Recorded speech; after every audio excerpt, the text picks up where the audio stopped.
ప్రేమ్ సాగర్ రావు గారి ఆదేశానుసారం కాంగ్రెస్ పార్టీ జిల్లా మాజీ అధ్యక్షురాలు సురేఖమ్మ గారి ఆదేశానుసారం నేటి రోజున మీడియా మిత్రుల సమావేశానికి ఇచ్చేసినటువంటి గౌరవ ప్రింట్ ఎలక్ట్రానిక్ మీడియా మిత్రులకు, గౌరవ కార్పొరేటర్స్కి, కాంగ్రెస్ పార్టీ నాయకులకు, కార్యకర్తలకు, మిత్రులకు, ప్రేమ్ సాగర్ రావు గారి అభిమానులకు అందరికీ హృదయపూర్వక నమస్కారాలు తెలియజేస్తూ, గడిచిన 2.5 సంవత్సరాల నుండి మంచిర్యాల నియోజకవర్గంలో మంచిర్యాలకి మంచి పేరు వస్తున్న సందర్భంలో నూతనంగా ఏర్పడ్డటువంటి కార్పొరేషన్ ప్రజలందరూ కూడా ఈ కార్పొరేషన్ ఎన్నికల సమయానికి సుమారు 2 సంవత్సరాల 2 నెలలు పూర్తయిన సందర్భంగా, కార్పొరేషన్ ఎన్నికలు వచ్చిన సందర్భంగా గౌరవ శాసనసభ్యులు కొక్కిరాల ప్రేమ్ సాగర్ రావు గారు అనారోగ్య పరిస్థితుల్లో ఉన్నప్పటికీ కూడా వారు చేస్తున్న అభివృద్ధి కార్యక్రమాలు కావచ్చు, వారు చేసిన అభివృద్ధి కార్యక్రమాలు కావచ్చు, ప్రజలకు వారి వెంట మేము నడుస్తున్న కార్యకర్తలు అందరం కూడా ప్రజల వెంట మేము ప్రజలకు అందుబాటులో ఉన్న విషయాలు కావచ్చు, గౌరవ సురేఖమ్మ గారు కూడా ప్రతి సమస్యను క్షుణ్ణంగా పరిశీలించి ఆ సమస్యను వెంటనే ప్రేమ్ సాగర్ రావు గారి దృష్టికి తీసుకువెళ్ళి ఆ సమస్యలన్నింటినీ కూడా పరిష్కారం చేసే దిశగా 2 సంవత్సరాల 2 నెలలు పరిపాలన పూర్తయిపోయిన తర్వాత వచ్చిన కొత్త కార్పొరేషన్ మొదటి ఎన్నికల్లో ఎవరు ఊహించని విధంగా ప్రతిపక్ష నాయకులు కూడా కాంగ్రెస్ పార్టీకి ఇన్ని సీట్లు వస్తాయని కూడా వారు ఊహించి ఉండరు. ఎందుకంటే ప్రేమ్ సాగర్ రావు గారు చేసిన అభివృద్ధి కావచ్చు, సురేఖమ్మ గారు ప్రజలకు అండదండలుగా ఉన్న విషయాలు కావచ్చు, కార్యకర్తలు కూడా ప్రేమ్ సాగర్ రావు గారి ఆదేశానుసారం ప్రజల మధ్యలో తిరుగుతూ అభివృద్ధి సంక్షేమ కార్యక్రమాల్ని ఎక్కడ కూడా దళారీ వ్యవస్థ లేకుండా పరిపాలన కొనసాగిస్తున్న సందర్భంలో అనుకున్న దానికంటే ఎక్కువ మెజార్టీతో, అంటే సీట్లు అనేది ఇంకొక 4, 5, 6, 7 సీట్లు వచ్చేది ఉండే, మెజార్టీ విషయానికి వస్తే ప్రతి కార్పొరేటర్ కూడా చాలామందికి అనుకున్న దానికంటే ఎక్కువ మెజార్టీ ప్రేమ్ సాగర్ రావు గారు ఎన్నికల సమయంలో ఏ రకంగానైతే మెజార్టీ ఇచ్చారో ప్రజలు ఆ మెజార్టీని ఎక్కడ కూడా తగ్గకుండా గౌరవ కార్పొరేటర్లకు కూడా అదే స్థానాన్ని కల్పిస్తూ కొత్త పాలక వర్గం ఎన్నుకోబడిన సందర్భం మీ అందరికీ తెలిసిందే. దాని తర్వాత జరిగిన పరిణామాల్లో భాగంగా మొదటి కౌన్సిల్ మీటింగ్లో కావచ్చు, మేయర్ అయిన తర్వాత గౌరవ డిప్యూటీ మేయర్ కావచ్చు, స్థానికంగా ఉన్న మంచిర్యాల కార్పొరేషన్ గౌరవ కార్పొరేటర్స్ అందరి ఆధీనంలో, అంటే వారందరి సమక్షంలో మొదటిగా నిర్వహించిన సమావేశం ఏ విధంగా ఉంటుంది, పరిచయాలు చేసుకోవడం, మేయర్గా నేను కావచ్చు కార్పొరేటర్లకు పరిచయం చేసుకోవడం, అదేవిధంగా కార్పొరేటర్లు అందరూ కూడా మాట్లాడుకోవడం, పరిచయ వేదిక మొదటి కార్పొరేషన్ సమావేశం జరుగుతుంది. దాంట్లో భాగంగా అభివృద్ధి కార్యక్రమాలు కావచ్చు, సమస్యలపైన చర్చించే విధానం కావచ్చు, అవన్నీ కూడా జరుగుతాయి. అందులో భాగంగా మొదటి సమావేశంలో నేను మొదటిగా కొత్తగా ఎన్నికైన కార్పొరేటర్, అదేవిధంగా మేయర్ని, ఒక 5-6 4 సార్లు 5 సార్లు ఎన్నుకోబడిన గతంలో కౌన్సిలర్గా ఉండి కార్పొరేటర్గా చేసిన వాళ్ళు కావచ్చు, ప్రతిపక్ష కార్పొరేటర్లు కూడా 1, 2, 3 సార్లు 2 సార్లు ఎన్నికైన సందర్భాలు, గతంలో వైస్ చైర్మన్గా చేసిన సందర్భాలు, వారికి అన్ని విషయాలు తెలుసు. కౌన్సిల్ ఏ రకంగా ఉంటుంది, ఎజెండా చదివే క్రమంలో పాయింట్అవుట్ చేయొచ్చా చేయరాదా, ఎజెండా పూర్తి అయిపోయిన తర్వాత క్వశ్చన్ 0 అవర్లో ఏమేమి మాట్లాడాలి, దానికి సంబంధించిన సమాధానం ఎవరు చెప్పాలి, ఇవన్నీ కూడా అక్కడున్న సీనియర్ కార్పొరేటర్లకు కావచ్చు, ప్రతిపక్ష నాయకులకు కావచ్చు, అందరికీ కూడా తెలిసిన విషయమే. అయినప్పటికీ కూడా మొదటి కౌన్సిల్ మీటింగ్లోనే ఎజెండా చదివే కార్యక్రమంలో మొదటి అంశం పూర్తి అయిపోయిన తర్వాత, అధ్యక్ష దీనికి సంబంధించిన మాకు కొన్ని వివరాలు తెలియాల్సి ఉంది అంటే నేను అప్పుడే చెప్పాను, ఎజెండా పూర్తి అయిపోయిన తర్వాత మీరు అడిగిన ప్రతి ఒక్క క్వశ్చన్కి నేను ఆన్సర్ చెప్పడానికి సిద్ధంగా ఉన్నా, దయచేసి గౌరవ సభ్యులు కూర్చోండి అని చెప్పగానే వారు కూడా కూర్చోవడం జరిగింది. ఎజెండా మొత్తం కూడా చదివిన తర్వాత వారు ప్రస్తావించిన అంశాలు కావచ్చు, కాంగ్రెస్ పార్టీ మా కాంగ్రెస్ పార్టీకి సంబంధించిన కార్పొరేటర్లు ప్రస్తావించిన అంశాలు కావచ్చు, బీఆర్ఎస్ పార్టీకి సంబంధించిన కార్పొరేటర్లు ప్రస్తావించిన అంశాలు కావచ్చు, సుదీర్ఘంగా 2.5 గంటలు 3 గంటల పాటు మరి కౌన్సిల్ను నడిపించి ప్రతి ఒక్క కార్పొరేటర్ వారికి ఉన్న సమస్యలను మీరు నోట్ చేసుకొని తక్షణమే పరిష్కరించేటివి కావచ్చు, రాజకీయంగా పరంగా కావచ్చు, కౌన్సిల్ వ్యవస్థ మొత్తం కార్పొరేషన్కి సంబంధించిన వ్యవస్థ కావచ్చు, మరి వారు మాట్లాడిన సందర్భంలో అందరి సమక్షంలో వారికి కులాకుంతంగా మొత్తం కూడా వివరించి చెప్పడం జరిగింది. ఆ చెప్పే క్రమంలో కూడా వారు గౌరవ శాసనసభ్యులు కుక్కిరాల ప్రేమ్ సాగర్ రావు గారి గురించి 2-3 మాటలు మాట్లాడిన సందర్భంలో మంచినీటి విషయంలో మాట్లాడితే ప్రేమ్ సాగర్ రావు గారు గెలిచిన తర్వాత మంచినీటి వ్యవస్థలో మార్పు వచ్చిందా రాలేదో మీ గుండె మీద చేసుకొని చెప్పండి అని చెప్పేసి మాట్లాడితే ప్రేమ్ సాగర్ రావు గారు గెలిచిన తర్వాత మంచినీరు విషయంలో బాగానే ఉంది, వారికి ధన్యవాదాలు తెలియజేస్తున్నాం, ఇంకా కొంచెం చేయాల్సి ఉందని చెప్పేసి సాక్షాత్తు అందరి కార్పొరేటర్ల ముందు వారు మాట్లాడిన అంశం అందరికీ తెలిసిన విషయం. దాని తర్వాత బడ్జెట్ సమావేశం. బడ్జెట్ అనేది మనం ఏదైతే పొందుపరుస్తున్నామో అది అంచనా వ్యయం మాత్రమే. ఈ రకంగా అంచనా ఉంటుంది, ఈ రకంగా మనం ఖర్చు చేసుకోవాలని అనుకుంటున్నామని అందులో మెన్షన్ చేసి ఉంటుంది. బడ్జెట్ సమావేశంలో కూడా బడ్జెట్ చదివి వినిపించే సమయంలో మాట్లాడకూడదు. చదివిన తర్వాత దాంట్లో ఏమైనా సందేహాలు ఉంటే మనం చెప్పడానికి సిద్ధంగా ఉన్నాం.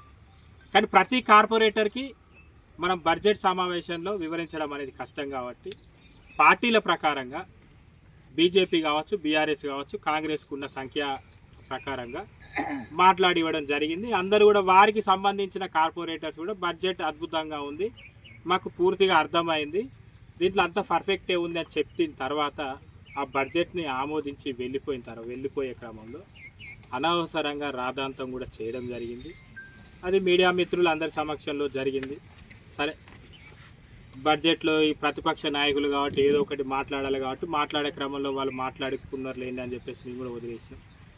దాని తర్వాత జరిగిన పరిణామాల్లో ఈ సుదీర్ఘంగా ఈ 4 నెలల పాటు గౌరవ కార్పొరేటర్స్ అందరు కావచ్చు, మిగతా కార్పొరేటర్కి సంబంధం లేకుండా పార్టీలకు అతీతంగా ప్రజలు కావచ్చు, ముఖ్యంగా ప్రతిపక్షంలో ఉన్న కార్పొరేటర్లు కూడా ఏదైనా సమస్య పైన మాకు ఫోన్ చేస్తే తక్షణమే స్పందించి ఆ సమస్యను అక్కడి కాంగ్రెస్ పార్టీ నాయకులను పంపించాలా, ఈ కార్పొరేటర్కు నేను ఎందుకు పనిచేయాలా అని ఆలోచించకుండా గౌరవ కార్పొరేటర్ ఎవరైతే ఆ సమస్యను మాకు ప్రస్తావించారో ఆ సమస్యను తక్షణమే పరిష్కరించిన అంశాలు చాలా ఉన్నాయి.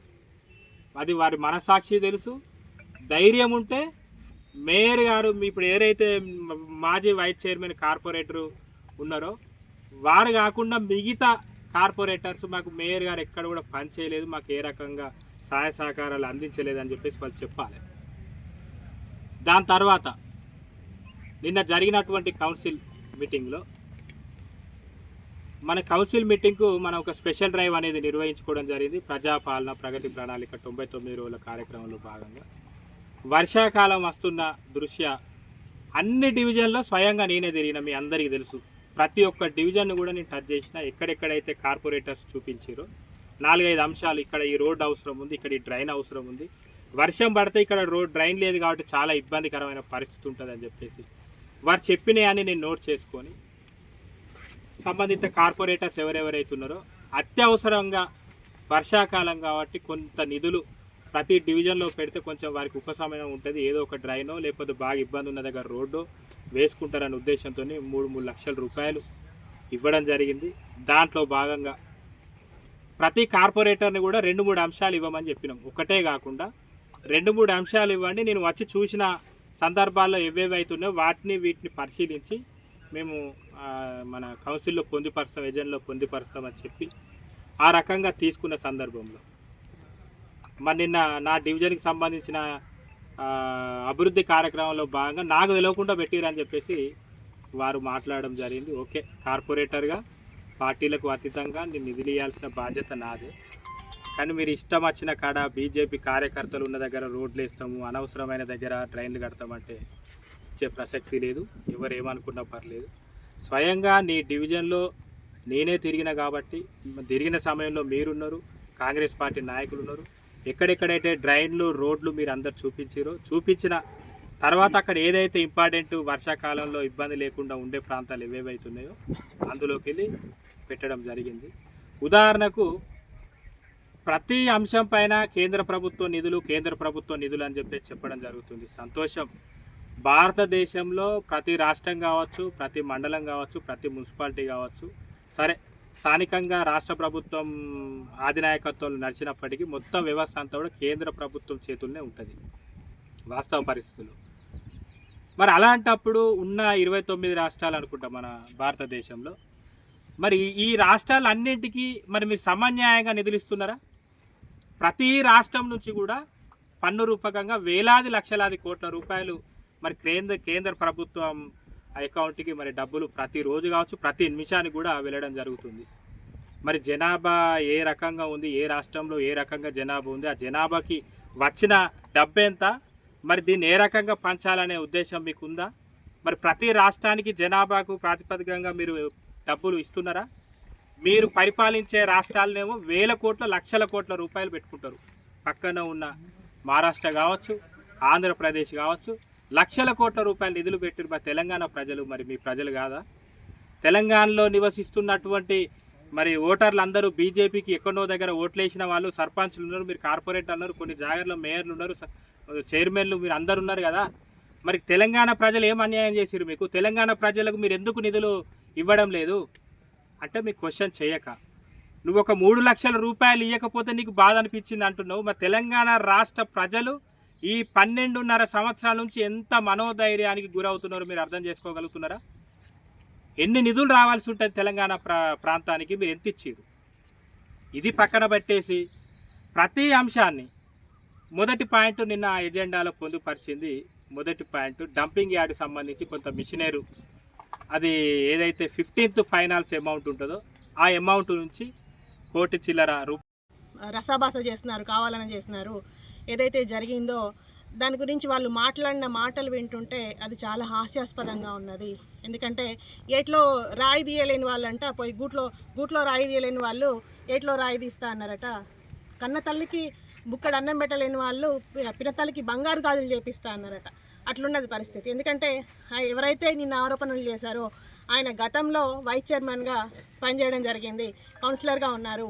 ఆయన జనభూమి నగర్లో ఒక చెరువు, మన జనభూమి నగర్ ఏరియా కిందకి వచ్చినప్పుడు 52వ డివిజన్లో ఒక చెరువు ఉన్నది, రామ్ చెరువులో 3,50,00,000 నిధులు వస్తే గుమ్మికి తలగవాడి ఎలుకలు తింటే ఎట్లా తిన్నాయో వడ్లను మొత్తం ఖతం చేసినట్టు ఆ నిధులు మొత్తం తిన్నారు. కానీ ఆ చెరువు అభివృద్ధి ఇంత 0.1% కూడా జరగలేదు. ఎట్లున్న చెరువు అట్లనే ఉన్నది. దాని కింద మొత్తం చెరువు అడుగులో మొత్తం సిమెంటు వేరుకపోయి అది పూడిక తీత తీయక పక్కన ఉన్న జనభూమి నగర్ వాసులకు ఇవాళ ఎండాకాలం నీళ్లు లేని పరిస్థితి. అప్పుడు నీళ్లు లేనప్పుడు కూడా ప్రేమ్సాగర్ రావు గారే ప్రతి చోట నీళ్ళు ఇచ్చిండ్రు. మమ్మల్ని అధికారంలో ఉన్నా లేకపోయినా ప్రేమ్సాగర్ రావు గారే పనిచేస్తూ ఉన్నారు. నీ ప్రాంతంలో, నిన్ను ఎన్నుకున్న ప్రాంతంలో ఉన్న ఆ నీటిని పూడిక తీసి నువ్వు జనభూమి నగర్ వాసులకు నీళ్ళు అందించలేకపోయినావు. ఇవాళ ఎక్కడో గ్రీన్ సిటీలో లేకపోతే ఇంకెక్కడో నీళ్ళు వస్తలేవని మాట్లాడుతా అంటే ఇది దయ్యాలు వేదాలు వల్లించినంత హాస్యాస్పదంగా చూస్తూ ఉన్నారు జనాలు. కొంచెం చూసుకొని మాట్లాడండి. ఇంకొకటి మహాప్రస్థానం గురించి చాలా పెద్ద మాటలు మాట్లాడిండ్రు ఎవరైతే బీజేపీ కార్పొరేటర్లు ఉన్నారో వాళ్ళు. అయితే గతంలో ఈ మంచిర్యాలకి ఇన్నేళ్ళు పాలించిన వాళ్ళు, అంటే గతంలో పాలించిన నాయకుని దగ్గర కూడా నువ్వు అప్పుడు ఇక్కడ వాళ్ళ దగ్గర కూడా పనిచేస్తున్నావు. టీఆర్ఎస్ ప్రభుత్వం ఉన్నప్పుడు కూడా నువ్వు అందులో కౌన్సిలర్గా ఉన్నావు. నువ్వు ఇవాళ మాట్లాడుతూ ఉన్నావు మహాప్రస్థానంలో దోపిడీ జరుగుతోంది, ఆ మహాప్రస్థానానికి కేంద్రం నుంచి నిధులు వాడుకున్నారు అని చెప్పి. మీరు ఒక్కసారి ఆలోచించండి. గతంలో మంచిర్యాల ప్రజలు ఎంత ఆవేదన పడ్డారు మహాప్రస్థానం లేకపోవడం వల్ల. ఎందుకంటే అందరికీ సొంత ఇల్లు ఉండవు. సొంత ఇల్లు లేని వాళ్ళు, కిరాయికి ఉండే వాళ్లకు ఒక మనిషి చనిపోతే ఆ టైంకి వాళ్ళని చనిపోతే ఎవరి అనుమానాలు, ఎవరి పట్టింపులు వాళ్ళకు ఉంటాయి. వాళ్ళ ఓనర్లు ఇంటికి రానియకపోతే శవాన్ని అది ఎక్కడ పెట్టాలనో తెలియని పరిస్థితి, అగమ్య గోచరం. ఓవైపు వర్షాలు, ఇక్కడ గోదావరి ఉప్పొంగి ఉంటుంది. మనం ఆ రోజు దాన సంస్కారాలు చేసుకోలేని పరిస్థితి. ఆ శవాన్ని వాళ్ళు ఎక్కడ పెడతారు? రోడ్డు మీద పెట్టుకొని శవాన్ని, అంటే మనిషి బతికినప్పుడు ఎట్లన్నా బతకనియండి, కానీ చనిపోయిన తర్వాత కూడా ఆ బాధలు ఎదుర్కోవడం, కనీసం ఒక శవాన్ని మనము మంచిగా దహన సంస్కారాలు చేసుకోలేని పరిస్థితి, అది ఎంత దౌర్భాగ్యం.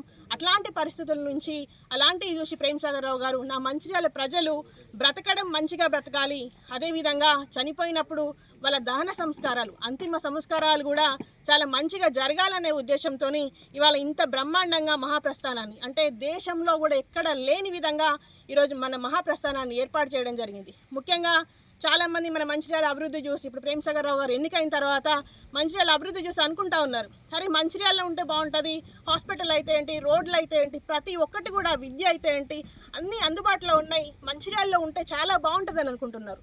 మంచిర్యాలలో ఉండడమే కాదు, మంచిర్యాలలో చనిపోవడం కూడా అదృష్టంగానే ఇవాళ ప్రజలు భావిస్తూ ఉన్నారు. అంటే చుట్టుపక్కల నియోజకవర్గ ప్రజలైతే ఏంటి, చుట్టుపక్కల ప్రాంతాల ప్రజలైతే ఏంటి, అరే మంచిర్యాలలో చనిపోతే బాగుంటుందిరా, అక్కడ ఎంత మంచిగా ఇది ఒక శ్మశానంలాగా అనిపిస్తుందా, ఎవరికైనా మహాప్రస్థానంలాగా కనిపిస్తోందా? అసలు మామూలుగా మహాప్రస్థానానికి లోపలికి రావడానికి భయపడతారు, శ్మశానం లోపలికి రావడానికి భయపడతారు. శివరాత్రి పూట అటు పక్కన గోదావరి స్నానాలు చేసి ఇక్కడ శివుడు ఉన్నాడని దర్శించుకుంటున్నారు వచ్చి. ఇప్పుడు ఇక్కడ శివుడు ఎట్లా మహాప్రస్థానానికి శివుడు ఎట్లా కాపలాగా ఉన్నాడో, ఇక్కడ ఉన్న దేహాలను వాటిని ఆత్మలకు ఎట్లా కాపలాగా ఉన్నాడో ఇక్కడ ప్రేమ్సాగర్ రావు గారు కూడా ఇక్కడ ఉన్న ప్రజలకు అండగా ఉన్నారు. నేను ఎందుకు చెప్తున్నాను అంటే, శవం అంటే మనిషి చనిపోయిన తర్వాత మనము అంత్యక్రియలు జరిపించిన తర్వాత అంటే మనము నిప్పు పెడతాం కదా, నిప్పు పెట్టిన తర్వాత ఆ తల పగిలి ఆత్మ బయటకు వచ్చే సమయానికి చుట్టుపక్కల ఎవరు ఉండరు. అంటే తండ్రి కావచ్చు, కొడుకు కావచ్చు, స్నేహితులు, బంధువులు ఎవరు ఉండరు.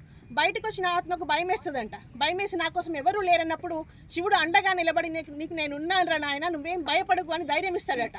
అట్లా ఇక్కడ శివుడు ఉన్నట్టు ఇక్కడ బ్రతుకున్న వాళ్ళందరికీ ప్రేమ్సాగర్ రావు గారు అండగా ఉండి మనకు మరో శివుడై మంచిర్యాలకి అట్లా అండగా నేను ఉన్నాను అని ధైర్యం ఇస్తూ ఈ ప్రజలను పాలిస్తూ ఉన్నారు. అట్లాంటి వాళ్ళ మీద మీరు ఇష్టం వచ్చినట్టు ఆరోపణలు చేయడము, ఇష్టం వచ్చినట్టు చేయడము బాగుండదు. మేము చాలా గట్టిగా హెచ్చరిస్తున్నాం, ఇంకొకసారి ఇట్లాంటిది జరిగితే తీవ్రంగా ఉంటుంది. అదేవిధంగా మీరు మహాప్రస్థానంలో దోపిడీ జరిగింది, అవినీతి జరిగిందని చాలా పెద్ద పెద్ద మాటలు మాట్లాడుతూ ఉన్నారు. ముఖ్యంగా నిన్న ఎవరైతే ఆరోపణలు చేశారో వాళ్ళ ప్రాంతానికి సంబంధించి, వాళ్ళైతే ఎక్కడ ఎన్నికయ్యారో వాళ్ళ కార్పొరేషన్కి సంబంధించి అక్కడ కూడా పేదవాళ్ళు ఉన్నారు అన్నప్పుడు వాళ్ళ కోసం కూడా మన వాళ్ళు ఎంక్వైరీ చేసి, అంటే ఏదైనా మంచి పని ప్రారంభిస్తున్నప్పుడు అంటే గతంలో కొన్ని పెన్షన్లు కావచ్చు లేకపోతే ఇంకేదైనా కావచ్చు అవి దారి తప్పినాయి, అంటే అర్హులకు కాకుండా ఎవరికి పడితే వాళ్ళకి రావడం వల్ల దానికి ఏదైతే పర్పస్లో మనం పెట్టినామో అది జరగలేదు గత ప్రభుత్వాలు ఉన్నప్పుడు. అట్లా కాకుండా ఇది మంచికి ఉపయోగపడాలి, ఎవరైతే పేదవాళ్ళు ఉన్నారో వాళ్ళకు ఉపయోగపడాలనే ఉద్దేశంతో మన కమిటీ వాళ్ళు ఎవరున్నా సరే వాళ్ళు నిజంగా పేదవాళ్ళైనా కాదా అని వాళ్ళని ఎంక్వైరీ చేసి నిజంగా పేదవాళ్ళు అన్నప్పుడు తప్పకుండా అందరికీ కూడా ఇక్కడ ఫ్రీగానే దహన సంస్కారాలు జరుగుతూ ఉన్నాయి. నిన్న ఆరోపణలు చేసిన వాళ్ళ తరపున కూడా వాళ్ళ ప్రాంతం నుంచి కూడా కడు పేదవాళ్ళు చనిపోతే వాళ్ళకు కూడా మనం ఇక్కడ ఫ్రీగా దహన సంస్కారాలు ఏర్పాటు చేయడం జరిగింది. అది మర్చిపోయి ఈరోజు ఏదో రాళ్ళేయాలి కదా, వాళ్ళ మీద బురద జల్లాలి కదా అనే ఉద్దేశంతో ఇష్టమైన తీవ్రమైన ఆరోపణలు చేస్తూ ఉన్నారు. ఇప్పటి వరకు మనకి ఇక్కడ దహన సంస్కారాలకు పేదవాళ్ళు కాకుండా ఉన్నారు, మామూలుగా ఉన్న వాళ్ళు మనకు వెచ్చించేది కేవలం 6,900 రూపాయలు మాత్రమే. అయితే మనకి ఇక్కడ మహాప్రస్థానం ఏర్పడక ముందు, మనకు శ్మశాన వాటిక లేక ముందు దాదాపుగా ఒక్కొక్క మనిషికి 15,000 నుంచి 20,000 ఖర్చు వచ్చేది. మీరు కావాలంటే ఎవరినైనా అడగండి. ఇక్కడ గతంలో మహాప్రస్థానం లేక ముందు ఈ ప్రాంతంలో దాన సంస్కారాలు చేసుకున్న వాళ్ళని ఎవరినైనా కూడా అడగండి, 15,000 నుంచి 20,000 వరకు ఖర్చు అయింది. ఈరోజు వాళ్ళు వెచ్చిస్తున్నది ఇక్కడ 6,900 రూపాయలు. అది కూడా ఎందుకు, అదిలో ప్రేమ్సాగర్ రావు గారి ఇంట్లోకో లేకపోతే ఇంకెవరి ఇంట్లోకో పోవడానికి కాదు. ఇది వాళ్ళు ఇంత బాగా ఉంది, చుట్టుపక్కల వాళ్ళు కూడా ఏదో పిక్నిక్ స్పాట్ లాగా, ఇదేదో దేవాలయం లాగా వచ్చి చూసేలాగా ఉంది. ఎందుకు ఉంది, దానికి మెయింటెనెన్స్ కోసమే ఈ 6,900 రూపాయలు కూడా తీసుకోవడం జరుగుతుంది. ఇంకొకటి, మనకు లక్షెట్టిపేట ప్రభుత్వ ఆసుపత్రికి మనకి ఎక్కడైనా హాస్పిటల్ ఉంది అంటే మనం కొత్త రోగాన్ని తెచ్చుకునేలా ఉండకూడదు. మనం పోతే మన రోగాన్ని అది వదిలించేలా ఉండాలి హాస్పిటల్. తప్పితే అక్కడికి పోయి కొత్తగా రోగాల పాలు కాకూడదు. రోగాల పాలు ఎప్పుడైతాం, అది శుభ్రంగా లేనప్పుడు. గత ప్రభుత్వాలు ఉన్నప్పుడు గవర్నమెంట్ హాస్పిటల్ పోవాలంటే జనాలు భయపడేటోళ్ళు. ఇవాళ ఆ పరిస్థితి లేదు. ప్రేమ్సాగర్ రావు గారు లక్షెట్టిపేట గవర్నమెంట్ హాస్పిటల్కి కూడా ఈ మహాప్రస్థానం నుంచి 9 మందిని అక్కడ కేటాయించడం జరిగింది శానిటేషన్ వర్క్ కోసం. ఎందుకంటే హాస్పిటల్ పరిశుభ్రంగా ఉంటే నవజాత శిశువులు అయితే ఏంటి, వేరే ఇతర వ్యాధులతో వెళ్ళిన వాళ్ళైతే ఏంటి, వేరే వ్యాధుల బారిన పడొద్దు, వాళ్ళు మంచిగా ఇంటికి రావాలనే ఉద్దేశంతో ఇదే మహాప్రస్థానం నుంచి వాళ్ళకి నెలకి మొత్తం 9 మంది కలిపి 95,000 జీతాన్ని, శాలరీని ఈ మహాప్రస్థానం నుంచి వెచ్చిస్తూ అక్కడ కేటాయించడం జరిగింది. అదేవిధంగా ఈ మన మహాప్రస్థానాన్ని ఇక్కడ ఇంత మంచిగా నిర్వహించుకోవడానికి దీనికోసం దాదాపుగా 16 మంది పనిచేస్తూ ఉన్నారు ఇక్కడ మన మహాప్రస్థానంలో. ఈ 16 మందికి నెలకి 1,65,000 శాలరీ ఉంది. ఇదంతా కూడా ఈ 6,900తో అవుతుందా అండి? ఒక మనిషి దాన సంస్కారాలకి 6,900తో ఇదంతా అవుతుందా? కొంతమంది పేదవాళ్ళు, అంటే కనీసం ఒక మనిషి చనిపోతే అది మామూలుగా మన అందరికీ తెలుసు, తెలంగాణలో చనిపోయిన రోజు ఇంత పప్పు పచ్చి పులుసు వేసి వచ్చిన వాళ్ళకి 20 మందికో 10 మందికో వాళ్ళ స్తోమతను బట్టి అన్నం పెట్టుకుంటారు.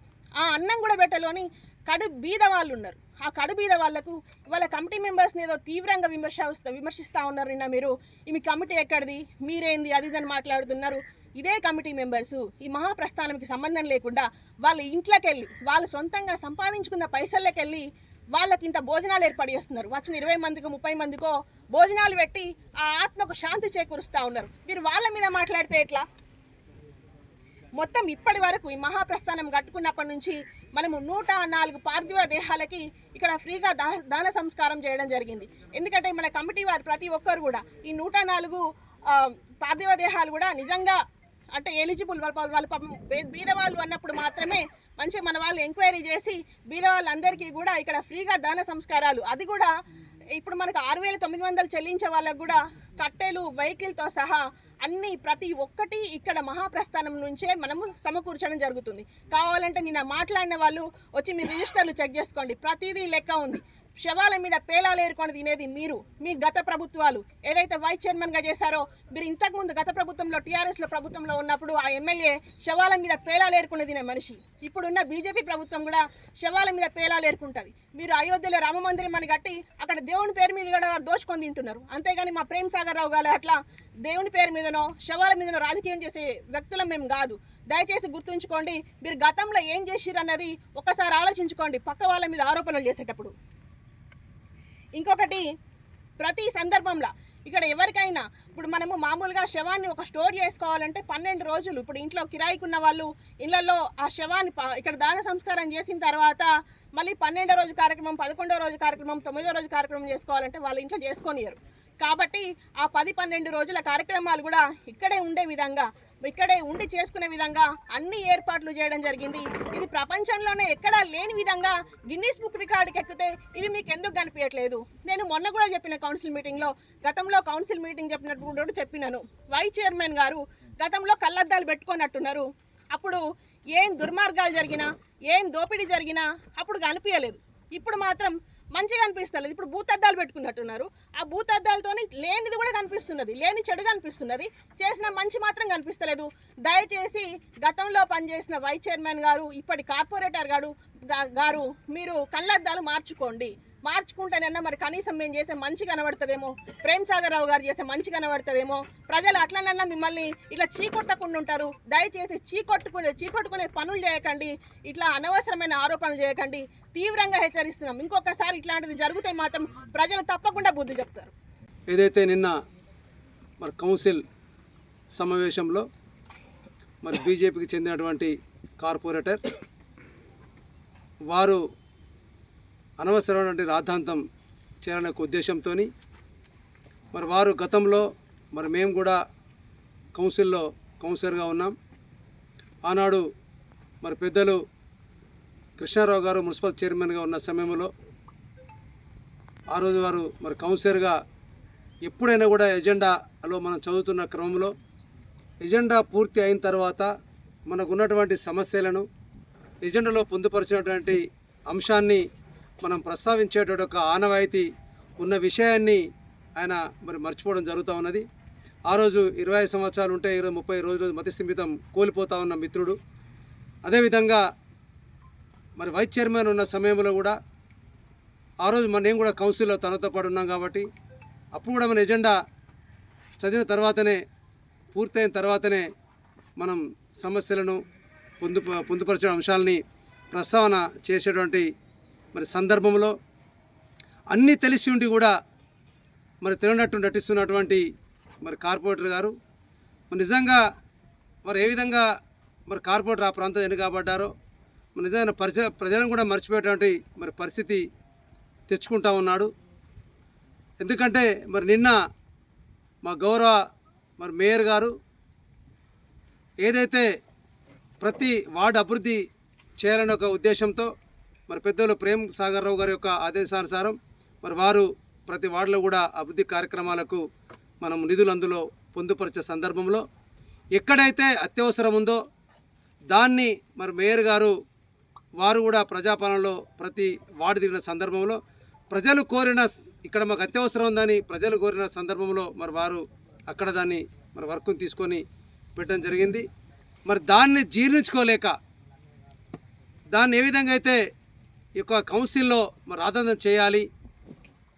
అసలు బీజేపీ పార్టీలో నేను ఉన్నానా లేనా, నేను బీజేపీ పార్టీలో ఉన్నానని నిరూపించుకోవాలంటే నేను ముందే ఒక ప్రీల్ పాయింట్గా బీజేపీ కొంతమంది అల్లరి మూకలను తీసుకొచ్చి ప్లే కార్డులు పట్టుకొని ఆ ముందు మీరు ఉండండి, నేను లోపలికి వెళ్ళి నేను బైకాడ్ చేసి నేను నటించి మీ దగ్గరకు వచ్చి వస్తా, మీరందరూ కూడా నాకు అండగా ఉండండి అనే ఒక సంకేతాన్ని ముందే వాళ్ళ కార్యకర్తలు చెప్పి మరి కౌన్సిల్కి వచ్చిన తర్వాత ఎజెండాను చదువుతున్న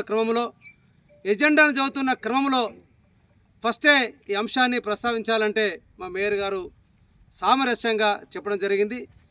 గతంలో కూడా నువ్వు కార్పొరేటర్ అయిన తర్వాత గతంలో కూడా మీరు ఇదే ప్రస్తావన చేశారు, అప్పుడే మీకు చెప్పడం జరిగింది.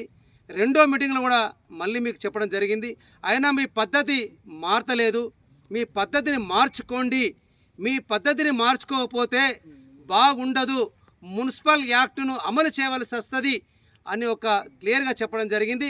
అది చెప్పుతున్నటువంటి క్రమంలో అక్కడ మా మీడియా మిత్రులు అందరూ కూడా ప్రెస్ మిత్రులు కూడా ఉన్నారు.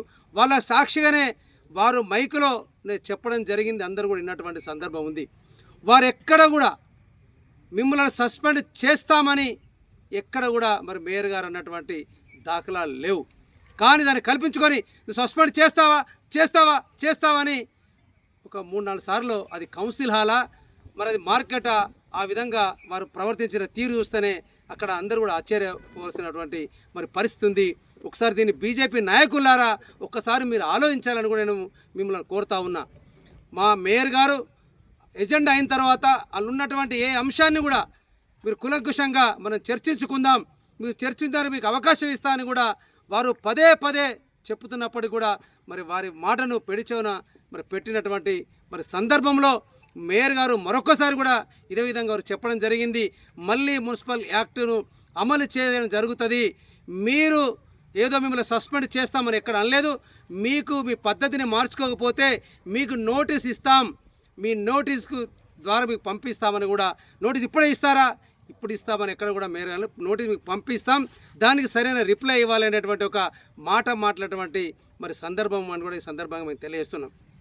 కానీ ఆ విధంగా కాకుండా అక్కడ ఏదో నేను బైక్ చేస్తున్నాం, మేము వెళ్ళిపోతాం, మేము ఏదో కావాల్సుకొని ఉన్నాం, ముగ్గురు మీరు, మీ ముగ్గురులో పాపం ఇద్దరు మా తోటి మరి కార్పొరేటర్ మహిళ మా చెల్లెమ్మ, అన్నయ్య నేను 2 విషయాలు మాట్లాడతా, నువ్వు కూర్చో తల్లి, వాళ్ళు పోయినా నువ్వు మాట్లాడమ్మా, నేను వెనక ఉన్నాను, నేను సోదరం వెనకనే కూర్చొని చెప్తానమ్మా, నువ్వు 2-3 ప్రస్తావన మాట్లాడుతున్నావు కదా, మాట్లాడతలే నేను చెప్తున్నప్పుడు కూడా బలవంతంగా వాళ్ళ కౌన్సిలర్లను వాళ్ళ కార్పొరేటర్లను మరి తీసుకునేటువంటి నాయకుడు ఇవాళ ఆయన కార్పొరేటర్గా ఉండి కూడా సభ ఉల్లంఘన చేసి అక్కడ ఉన్నటువంటి మా ఎవరైతే ఎజెండా చదువుతున్న వ్యక్తి మీద కూడా దుర్భాషలాడి ఆ వ్యక్తిని అంటే వయసులో ఆయన దాదాపు ఒక 50-60 సంవత్సరాలు ఉంటాయి, ఆ వ్యక్తి మీద ఆ విధంగా మాట్లాడినప్పుడు మా గౌరవ కార్పొరేటర్లందరూ కూడా మీ పద్ధతి బాగాలేదు, మీ పద్ధతిని మార్చుకోండి అని కూడా అక్కడ మా కార్పొరేటర్లందరూ కూడా చెప్పినటువంటి సందర్భం ఉంది.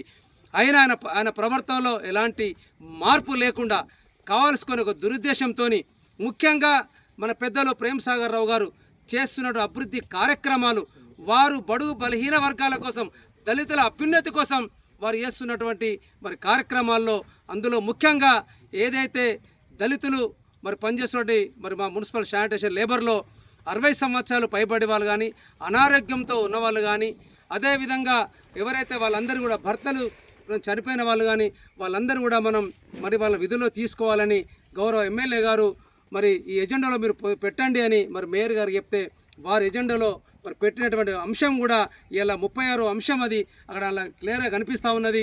మరి వాళ్ళందరూ కూడా మనం ప్రభుత్వాన్ని నివేదించి వాళ్ళకు జీవనోపాధి కల్పించాలని వాళ్ళ కోసం మరి ఎమ్మెల్యే గారు దాన్ని పొందుపరచడం జరిగింది. అదే కాకుండా ఇంకా కొంతమంది మనకు ఉద్యోగ అవకాశాలు కల్పించాలనే ఉద్దేశంతో గౌరవ ఎమ్మెల్యే ప్రేమ్ సాగర్ రావు గారు మరి కార్పొరేటర్ మేయర్ గారికి మా కార్పొరేటర్లందరికీ చెప్పి మీకు మంచి పేరు రావాలా ఈ కార్పొరేషన్ ఉద్దేశంతో 120 మందికి మళ్ళీ మన ప్రపోజల్ కోసం కూడా ఇలా ప్రభుత్వానికి నివేదించడం జరిగింది. అదేవిధంగా కాకుండా ఏదైతే మరి కార్పొరేషన్ ఏర్పడిన నాటి నుండి అంటే గతంలో కూడా మన కార్మికులు సబ్బులు మరి ఇవ్వకపోతే ఆరో పెద్దలు ప్రేమ్ సాగర్ రావు గారు వారు ఎమ్మెల్యేగా ఎన్నికైన మొట్టమొదటిసారి మరి కౌన్సిల్కి వచ్చినప్పుడు, అయ్యా గతంలో మేము సబ్బులు ఇప్పించలేకపోయినాం, నేను కూడా గతంలో కౌన్సిలర్గా ఉన్నాను, యూనియన్ నాయకులను ఇప్పించలేకపోయామంటే వారు అప్పటికప్పుడు మరి మారుతి ప్రసాద్ కమిషనర్ చెప్పి సబ్బులను బట్టలు ఇప్పించిన ఘనత ఇవాళ ప్రేమ్ సాగర్ రావు గారిది. ఆ రోజు కూడా నువ్వు వైస్ చైర్మన్ ఉన్నావనే విషయం కూడా నువ్వు మరి మర్చిపోవడం జరిగింది. అదేవిధంగా దాని తర్వాత ఏదైతే ఇవన్నీ కూడా ఇలా కార్మికులకు ఇవంతా మంచి పని చేస్తున్నాడు, ఇవన్నీ కూడా పెద్దలు ప్రేమ్ సాగర్ రావు గారికి ఒక మంచి పేరు వస్తానే దురుద్దేశంతోనే ఇవన్నీ కూడా ఐటెం మీద మనం ఈ కౌన్సిల్లో ఉంటే మన ఈ విధంగా పొగడాల్సి వస్తుంది, ఎమ్మెల్యే గారిని మరి మేయర్ గారిని పొగడాల్సి వస్తుందని ఒక దురుద్దేశాన్ని మాత్రమే ఇవాళ కౌన్సిల్లో రాదంతం చేసి మరి బయటకు వెళ్ళి అక్కడ వాళ్ళు ధర్నా అనే కార్యక్రమాన్ని ఒక ప్రోగ్రాం చేయడం జరిగింది. ఒక్కసారి ఆలోచించండి, ధర్నా చేస్తున్న క్రమంలో విచక్షణ రహితంగా ఒక దేవాలయం లాంటి మరి కౌన్సిల్ కూడా అక్కడ మరి మీడియా మిత్రులు ప్రెస్ మిత్రులు ఉన్నారు, వాళ్ళు కాళ్ళతో తనడం దుర్భాషలాడడం ఎంతవరకు అది సమంజసం అని కూడా ఒకసారి మీరు ఆలోచించాలి. ఇదే విషయంలో వాళ్ళ జిల్లా అధ్యక్షుడు ఇక్కడ ముఖేష్ గౌడు, అక్కడ వెంకటేష్ గౌడు, ఈ గౌడ్లు అనుకొని అన్నా నువ్వు గౌడు లోపల మాట్లాడతా, నువ్వు బయట నేను మాట్లాడతా, రా గౌడ ఈ గౌడ ఇద్దరం కలిసి మనం మాట్లాడుకుందాం అనే ఉద్దేశంతోనే ఒక జిల్లా అధ్యక్షుడై ఉండి నిజంగా కౌన్సిల్ జరిగిన సమావేశంలో ఆయన వచ్చి మాట్లాడడం నిజంగా ఎంతవరకు సమంజసం? ఈ జిల్లా స్థాయి నాయకుడికి అది నీకు తగదు, నువ్వు మాట్లాడే అర్హత నీకు లేదు. ఎందుకంటే అసలు కౌన్సిల్ హాల్లో అది కార్పొరేట్లో మాట్లాడుకునేటువంటి సమస్య, మేము కార్పొరేట్లో మాట్లాడేటువంటి వ్యవస్థ. అది అవసరమైతే నిజంగా వాళ్ళకి చిత్తశుద్ధి ఉంటే కౌన్సిల్ బైకడ్ అయిన తర్వాత మళ్ళీ మేయర్ గారిని కలిసి వాళ్ళ సమస్యలను విన్నవించవలసినటువంటి అవసరం ఉంది. కానీ ఆ విధంగా కాకుండా ఇదేదో మేము బీజేపీలో ఈ విధంగా చేస్తే మాకేదో పేరు వస్తుంది, ఇది అధిష్టానం చూస్తుంది అనే ఆలోచన వేరు. దానివల్ల నిన్న మంచిర్యాల నియోజకవర్గ ప్రజలందరూ కూడా చూసి వాళ్ళు చేసినటువంటి పనికి అందరూ కూడా ఇలా వాళ్ళ మీద ఏ విధంగా అసహించుకుంటున్నారో, వీళ్ళని మేము ఎన్నుకొని పంపించింది మా సమస్యలు మాట్లాడానిక వాళ్ళ పార్టీని పబ్లిసిటీ చేసుకోవడం కోసం అనే రీతిలో ఇవాళ ప్రజలు ఇవాళ అనుకుంటూ ఉన్నారు. ఇప్పటికైనా మరి బీజేపీ నాయకులకు వాళ్ళు కూడా తెలియజేస్తున్నాం, మీ నాయకుని మెప్పు కోసం నిన్న మీరు కేవలం ముఖేష్ గౌడ్ అనే వ్యక్తికి అండగా ఇంకో గౌడ్ వెంకటేష్ గౌడ్ వచ్చి అక్కడ పేరును ఏదో మనం పబ్లిసిటీ కోసం వచ్చారు తప్ప మీరు ప్రజా సమస్యలు మీద రాలేదు, మీ వ్యక్తిగత ప్రయోజనాల కోసం వచ్చారు తప్ప మీరు ఎన్ని ప్రయోజనాలు చేసినా ఈ నియోజకవర్గంలో పెద్దలు ప్రేమ్ సాగర్ రావు చేస్తున్న అభివృద్ధి కార్యక్రమాల వల్ల ఈ నియోజకవర్గ ప్రజలందరూ ప్రేమ్ సాగర్ రావు గారికి అండగా ఉంటారు.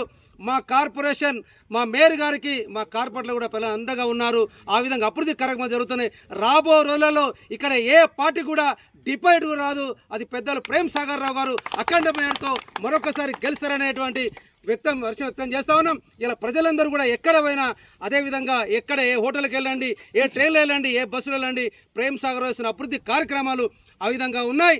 అదేవిధంగా మా మేయర్ గారు మరి మేమందరం కూడా ఎమ్మెల్యే గారికి అభివృద్ధిలో వారితో పాటు కూడా మేము కూడా మరి ముందుకు వెళ్తున్నాం.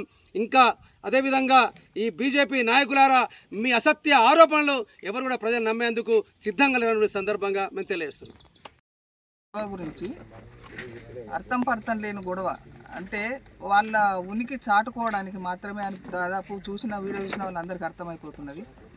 ఉనికి చాటుకోవడానికి అనవసరమైన ఆరోపణలు చేయడం సరైన పని కాదు. కాకపోతే మా జనాలు మర్చిపోతారేమో మమ్మల్ని అన్నట్టుగా వాళ్ళ ఉలికిపాటు, వాళ్ళ మాటలు, వాళ్ళది ఒక్క దాంట్లో కూడా వాళ్ళు మాట్లాడిన దాంట్లో నిజాలు అనేవి ప్రజలకే గమనిస్తున్నారు. అది ప్రజలకే వదిలేద్దాము. మహాప్రస్థానం గురించి మాత్రమే నేను మాట్లాడతాను. ఎందుకంటే 3 సంవత్సరాలు ప్రతిపక్షంలో ఉన్నప్పుడు ప్రేమ్ సాగర్ రావు గారు ప్రతి గడప సురేఖ మేరం గారు, తర్వాత ప్రేమ్ సాగర్ రావు గారు, మేమందరం కూడా మా మహిళా టీం తిరిగినప్పుడు ప్రతి ఒక్క గడపలో మొదటగా వచ్చింది మాకు శ్మశాన వాటిక లేదు అని. ప్రతి ఇంటింటికి ఏడవని వాళ్ళు లేరు. కిరాయికున్న వాళ్ళు మా ఇంట్లో చనిపోతే మనం రోడ్ల మీద వారేసారని హాస్పిటల్ నుంచి శవాలను ఇంటికి కూడా రానియలేదు. 20 సంవత్సరాలు పదవిలో ఉన్నారు. నిన్న మాట్లాడిన మన కార్పొరేటర్ గారు 3 లీడర్ల దగ్గర పనిచేసారు. తను అప్పుడు మున్సిపాలిటీలో వైస్ చైర్మన్గా ఉన్నారు. చైర్మన్గా ఒక పెద్ద మనిషి ఉన్నాడు. అప్పుడు వాళ్ళకు గుర్తు లేదా? ఒక శ్మశాన వాటిక 20 సంవత్సరాలు ఉన్న ఎమ్మెల్యే దగ్గర నుండి కనీసం ఒక శ్మశాన వాటిక కాదు, తర్వాత 4 పందిరేసి 4 రేకులేసేంత కూడా మీరు పని చేయలేకపోయారు. అది సిగ్గుచేటు కాదా? మీరు పదవిలో ఉన్నది ఎందుకు? 20 సంవత్సరాలు ఉన్న వాళ్ళు చెయ్యలేని పని ఈరోజు మా ప్రేమ్ సాగర్ రావు గారు తను ఎమ్మెల్యే ఎందుకు కావాలనుకున్నాడంటే గవర్నమెంట్ నుంచి ఫండ్స్ రావడానికి ఒక సర్టిఫికెట్ ఉండాలి. దానికని కానీ దోసుకోవడానికో దాచుకోవడానికో గూండాయిజం చేయడానికో ఏమన్నా అంటే క్లబ్బులు అంటారు, గూండాలు అంటారు, వాళ్ళు మైకు పట్టిరంటే వాళ్ళు ఏం మాట్లాడతారో వాళ్ళకే తెలియదు. కానీ దేనికి భయపడని ఒక విజన్ ఉన్న వ్యక్తి ప్రేమ్సాగర్ రావు గారు. ఎవ్వరికి భయపడాడు. తను ఏ రోజైతే తను ప్రతిపక్షంలో ఉన్నప్పటి నుండి కూడా ప్రజలకు ఏ మాట అయితే నేను ఎమ్మెల్యేగా నన్ను గెలిపించండి మీకు సేవ చేస్తానన్న ప్రతి మాట నిజం చేసుకోవడానికి తను పనిచేస్తాడు. తన ఆరోగ్యాన్ని కూడా లెక్క చేయకుండా ఈ మహాప్రస్థానం ఎందుకు కట్టింది, ఎవరి కోసం కట్టినది? మంచిర్యాల నియోజకవర్గం ప్రజల కోసం కట్టిండు ఆయన. తన ఇంటి కోసం కాదు కదా. మీ కళ్ళు దొబ్బినాయా ఏమన్నా? కనబడలేదా? మీరు ఉన్నప్పుడు ఏం చేసిర్రు? కూలిపోయే మునిగిపోయే దాంట్లో ఇంత స్థలం చూసి వ్యాపారస్తుల దగ్గర నుంచి చందాలు వసూలు చేశారు. అప్పుడు నువ్వు వైస్ చైర్మన్ ఉన్నావు, ఏం చేసినావు నువ్వు? ఒక ఎమ్మెల్యే దగ్గర నుంచి కనీసం ఒక మహాప్రస్థానం కాదు, కనీసం శ్మశాన వాటిక కట్టేయలేకపోయినావు. ఇవాళ అనడానికి నీకు ధైర్యం ఎక్కడి నుంచి వచ్చింది? మాట్లాడాలి. నువ్వు స్థానికుని, బయట నుండి వచ్చిన వాళ్ళు ఎవరో మాట్లాడితే వాళ్ళకి తెలియదు అనుకోవచ్చు. నువ్వు స్థానికునికి ఇప్పుడు నీకు దాదాపు నీ ఏజ్ నుంచినప్పటి నుంచి ప్రేమ్సాగర్ రావు నీకు చూస్తున్నాను అతన్ని. అంటే డబ్బు కోసమని దాచుకోవడానికి, ఫండ్స్ తెచ్చి దోసుకోవడానికి, కాంట్రాక్టర్ దగ్గర నుంచి వసూలు చేసుకోవడానికి ఆయన ఎమ్మెల్యే కాలేదు. ఒక మనస్సాక్షి ఉన్నవాడు గుండె మీద చేసుకున్న ప్రతి ఒక్కరికి తెలుసు ప్రేమ్సాగర్ రావు ఏంది అనేది. ఎవ్వరికి భయపడాడు. ఆయన చేస్తానన్న పని అది ఏమైనా చేస్తాడు ఆయన. అది ఒకటి అందరికీ తెలుసు. ఈవెన్ 33 జిల్లాలలో ఉన్న ప్రతి ఎమ్మెల్యేకు తెలుసు, ఇప్పుడున్న సీఎంకు తెలుసు. అందుకని ఒక ఆదిలాబాద్ జిల్లాను ఒక తాటి మీద నడిపిస్తున్న వ్యక్తి ఆయన ఇవాళ విమర్శించే హక్కు నీకెందుకు లెక్కలు చూపెట్టాలి? మీరు ఏం చేసిండ్రు? 20 సంవత్సరాలు ఏం చేసినాను? మీ ఎమ్మెల్యేని ఎందుకు ప్రశ్నించలేదు? నువ్వు ఎమ్మెల్యే దగ్గర చేసినప్పుడు ఒక కనీసము జనాలు ఇదైపోతుంది. రోడ్ల మీద గాలబెట్టుకున్నారు శవాలను. అదే టెంపుల్ ముందట రోడ్డు మీద గాలబెట్టురు. మాకు తెలిసిన తంది ఒక అతనైతే మా అపార్ట్మెంట్ ముందట ఉంటే ఆ శవాన్ని పట్టుకొని వర్షానికి ఇక్కడ కాలేయడానికి స్టే ప్లేస్ లేకపోతే లక్ష్మీపేట పట్టుకపోయాడు. అక్కడ నుంచి శ్రీరాంపూర్ పట్టుకపోయాడు. మాకు ఇక్కడ గాలబెట్టి అక్కడ ఆఖరికి వచ్చి మళ్ళీ ఇక్కడ రోడ్డు మీద గాలబెట్టాడు. అప్పుడు ఏం చేసారు? ప్రజల దగ్గర నుంచి ఓట్లు తీసుకున్నప్పుడు తెలియదా? వాళ్ళకి ఏం చేయాలనో తెలియదా? వాళ్ళకి ఏం అవసరమో తెలియదా? ఇవాళ ప్రేమ్సాగర్ రావు చేస్తా అంటే ఓర్వలేక మీకు చాత కాక మీరు చెయ్యలేని పనులు తను చేస్తున్నాడు కాబట్టి ఇవాళ మీకు ఇష్టం వచ్చినట్టు మాట్లాడుతున్నారు. రండి. ఇప్పుడు ఆయన భయపడ్డాడు కాదు. ఆయన ప్రతిపక్షంలో ఉన్నప్పుడు కూడా ఇదే ప్రశ్న మీ మీడియా సోదరుల ముందట ఎన్నో ఆయన మీద నిందలేస్తే పేపర్లు కాదు ఆయన మైండ్ తోటి లెక్కలు చెప్పిండు. ప్రతి ఒక్కరు ప్రెస్ సోదరులు కూడా తెలుసు. అది ఐబీ చౌరస్తాకు రమ్మన్నాడు. ఎవరైనా నచ్చిర్రా? ఎందుకు రాలేదు? ఇప్పుడు లెక్కలతో భయపడే వ్యక్తి కాదు ఆయన ఏ దేంట్లో కూడా ఒకరికి అవకాశం ఇవ్వడు, ఒకరితోటి మాట అనిపించుకునే వ్యక్తి కాదు ఆయన. అందుకనే మీరు ఎన్నన్నా కూడా అసలు లెక్కలకే తీసుకోరు. ఆయన చేసే పని చేసుకుంటూ పోతాడు. ఇవాళ మీరు ఎన్టీఆర్ కాలనీ మునిగిపోయింది. ఏం చేసిర్రు? అప్పుడు నువ్వు మున్సిపాలిటీలో ఉన్నావు, వైస్ చైర్మన్ ఉన్నావు, ఏం చేసినావు? ఒక మనిషిని ఆదుకున్నావా? కనీసం దానికోసం ప్రయత్నం చేసిర్రా? ఆయన మాట ఇచ్చిండు, పని స్టార్ట్ చేసిండు. ఫస్ట్ మహాప్రస్థానం కడతా అన్నాడు. ఇది స్టేట్ లెవెల్ గిన్నిస్ బుక్లో ఎక్కింది. వాళ్ళ మనుషుల్ని పెట్టుకున్నారు. వాళ్ళు ఇచ్చిన ఎమ్మెల్యే దగ్గర ఏ ఎమ్మెల్యే ఉంటే అలా మీరు చేసింది కాదా? మున్సిపాలిటీ నుంచి మమ్మల్ని దొబ్బిరు, మా కౌన్సిలర్ని దొబ్బిన రోజులు గుర్తులేవా? నువ్వు సీట్లో కూర్చొని దొబ్బిపించినావు కదా. ప్రశ్నించడం హక్కు ప్రతి ఒక్కరికి ఉంటుంది, ప్రతి పౌరునికి ఉంటుంది. దాని మీద తప్పు పడతలేము. కానీ మాట్లాడే ముందు ఎవరిని మాట్లాడుతున్నారు, ఏ పని గురించి మాట్లాడుతున్నారు, ఏ సమస్య గురించి మాట్లాడుతున్నారు అనేది తెలుసుకొని మాట్లాడాలి. మీరు ఫ్రీ ప్లాన్గా ఒక 4 అందరు బయట నిలబెట్టి నువ్వు లోపలికి వచ్చి బయటకు వచ్చి ప్లే కార్డులు పట్టుకొని పోగానే అది సమస్య పరిష్కారం కాదు. ప్రజలు అన్నీ చూస్తున్నారు. సురేఖమ్మ 2 ఎమ్మెల్యేలు మాకు. ఫస్ట్ ఎమ్మెల్యే సర్టిఫికెట్ ఉన్న ఎమ్మెల్యే ఒకరైతే బాధ్యత తెలిసిన ఎమ్మెల్యే సురేఖ మేడం గారు. ప్రతి విషయంలో తనకు అవగాహన ఉంది. ఇవాళ ఓటర్ లిస్టులు తయారు చేయడం గడప ఎందుకు తిరుగుతున్నది? ఏ వ్యక్తి కూడా ఓటు హక్కు కోల్పోవద్దని. మీరు చేస్తాను పని చేసేవాడిని విమర్శించే హక్కు ఎవ్వరికీ లేదు. అది గుర్తుపెట్టుకొని మాట్లాడండి. అందులో మహాప్రస్థానం అంటే ఎక్కడెక్కడో వచ్చి ఇంత పని చేసిండు ఈయన మొగోడు అంటారు. మరి మిమ్మల్ని మొగోడు అనిపించుకోలేదండి 20 సంవత్సరాలుండి. ఒక శ్మశాన వాటిక అన్ని వదిలిపోయాడు. ఒక శ్మశాన నువ్వు తీసిన మాటే మాట్లాడుతున్నావు. ఒక శ్మశాన వాటిక ఎందుకు కట్టలేదు? చందాలు వసూలు చేసి కూడా సారు ఎమ్మెల్యే అయిన తర్వాత రిటర్న్ ఇప్పించిండు. అప్పుడు సిగ్గు వల్లే మీరు మున్సిపాలిటీ కూర్చున్నారు కదా, 2 కుర్చీలలో ఒక పెద్ద మనిషిని నువ్వు ఉన్నావు. మరి ఎందుకు చేయలేకపోయారు? ఒక సీఎం దగ్గర నుంచి ఎందుకు నిధులు తీసుకురాలేకపోయినారు?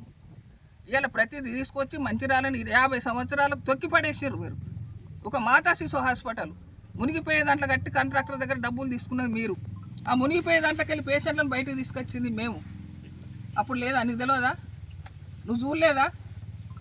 ఇప్పుడు కార్పొరేట్ హాస్పిటల్ కట్టే దగ్గర మీరు ఏం ప్లాన్ వేసిండ్రు? కూరగాయల మార్కెట్ పెడతారు అక్కడ. ఎంత తెలివిదా కూడా కాదు. ఒక కౌన్సిలర్కు ఉన్న తెలివి కూడా మీ ఎమ్మెల్యేకు లేదు కాబట్టి మంచిర్యాల మొత్తం తొక్కిడిచి పెట్టారు. ఎంత దొరుకుతుందో అంత దోసుకున్నది మీరు. ఇవాళ మా వాళ్ళని పట్టుకుని మీరు దోసుకున్నారు, పట్టుకున్నారు, చేసిండ్రు అని ఇష్టం వచ్చినట్టు మాట్లాడితే మైకున్నదని మాట్లాడితే ఊరుకునేటోళ్ళు ఎవరు లేరు. ఇంకొకసారి ప్రేమ్ సాగర్ రావు గురించి ఆయన చేసే పని గురించి కానీ ఎవరు మాట్లాడినా కూడా ఏ కార్యకర్త కాదు, ఏ ఓటర్ కూడా సహించండి. మిమ్మల్ని మంచిర్యాల తరిమి కొడతారు. ఇదే శివుని సాక్షి చెప్తానా, ఆయన గురించి మాట్లాడినాడు ఎవడు బాగుపడలేదు, మీరు కూడా అంతే.